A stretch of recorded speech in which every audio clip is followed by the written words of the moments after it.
Hi there, my name is Joachim Feldkamp from Hamburg in Germany, and I'm working for the brand agency Monoki, and I'm the developer of the module Paragraphs Grid for Drupal, and I want to explain you how to install and how to work with this module. And it's really comfortable to work with it together with paragraphs, and I want to show you how it works. So all you have to do is are these 4 steps. You have to go to this page, what is called Drupal.org project paragraphs grid, and you can download the module here, or you can download it by Composer, and I would recommend to use Composer and together with Drupal, and it's really comfortable. And after you have downloaded, um, you can go to your console where your Drush is running. Here inside my Docker container, I use Drush, and with Drush and Paragraphs Grid, you can install the module. So, okay, now it's done.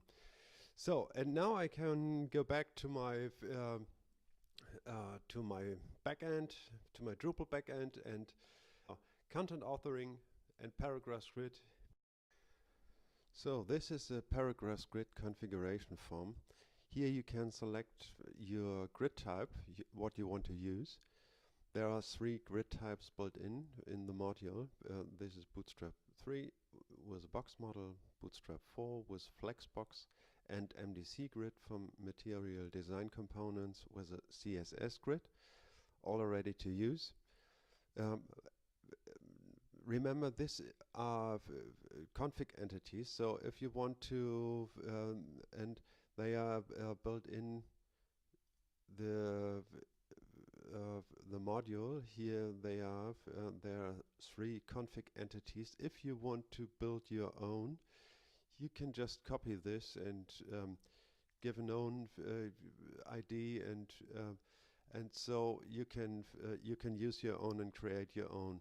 And I think you will find through the configuration, it's a bit stuff, but I think you will manage it. So select your grid type, and at the end you have to decide if you want to use your own CSS, what is delivered from your custom theme, or if you want to use the CSS what is built in the paragraphs grid module. And save configuration, and you're done. So the next thing we have to do is to give a field to our paragraph types to say each paragraph entity you should be displayed with column 4 or column 8. And for this we go to our paragraph entities here, paragraph types, go to manage fields, say add a new field, and the type of the field is paragraphs grid, and the name is grid, and save. So now here are some options. If you want to use the offset option of Bootstrap, you can select this, and if you want to use the order option, you can select this. I don't want to use this because the form is too complex, and most editors don't know what is offset and order, exactly the meaning of this option, and they don't want to try it, and they are overflooded with different options. So disable it to keep it simple. And we have a view mode selector for we can select for each paragraph type and what not for each paragraph type, for each paragraph entity, we can decide in what view mode it should be displayed. And this is really cool. And so if we made the settings, we will get a preview of our widget, but we have nothing to do here. Just save it and ready. So now the paragraph grid field is installed. I go to display form, and I will put it in the first position to have it unique.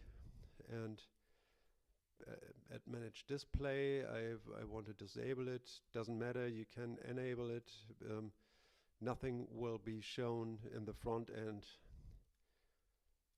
Okay, everything is done. So next paragraph type, and here in the next paragraph type we can just reuse the existing instance of the field paragraph grid. We don't have to do any settings because we are reusing it. So, and now it's done. Form display, just fix it, save, and manage display. Okay, that's it. So the next step is we go to the content type article, and we have to use the formatter what is coming with paragraphs grid. Now content types here, article, and so we want to use another formatter as the standard formatter. The standard formatter is rendered entity, and we want to use paragraphs grid, what is enabling the feature of paragraphs grid. And otherwise we wouldn't have a chance to disable paragraphs grid for different paragraph fields. Oh. So, and all I have to do is to select the container type, and we can select between container and container fluid, also bootstrap options, and that's all, and save. And now it is done and we can use it. So let's go to the content section of our website, and here we see the content of our site. It's already inside the container, but we have no different grids displayed. Without the container, the text will begin here and on the other side. So let's put some column classes to our paragraph entities. So first is I want to display this in 12 columns width and colored with a view mode, the view mode colored. And next one is an image, and this is a special feature of the module. I want to display this as in full size, full viewport size. It's breaking out of the container, and the image runs from the left side of the viewport to the right side of the viewport outside of the container. And the next 2 or 3 text blocks will be displayed in 4 columns. Takes a while.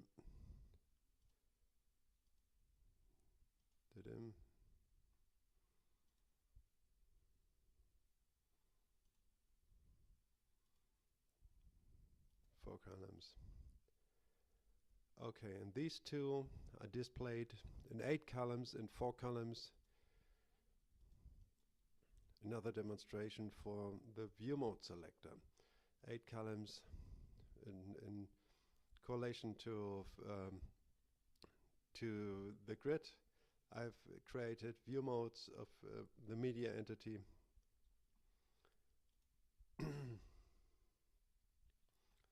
It's a bit prepared, but I just wanted to show you how to work with a grid and not to work with entities and view modes and all this stuff.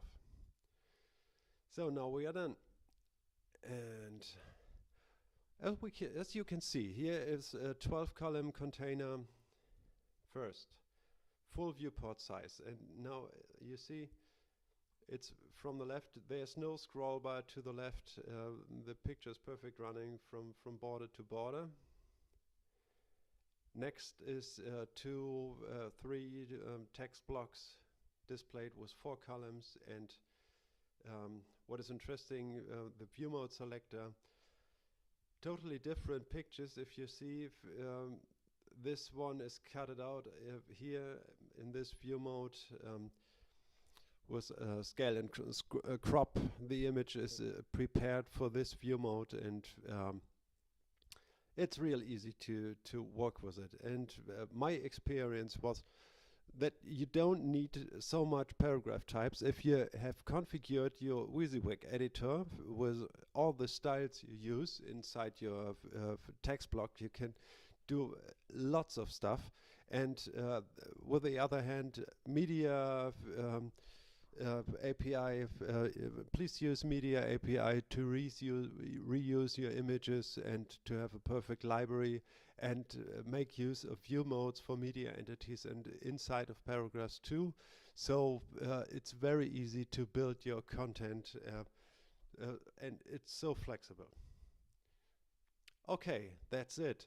Please send me your requests and your wishes about new features in this module, and I will answer you right away. And I hope you have much of fun with this module, and send me your feedback. Thank you. Bye-bye.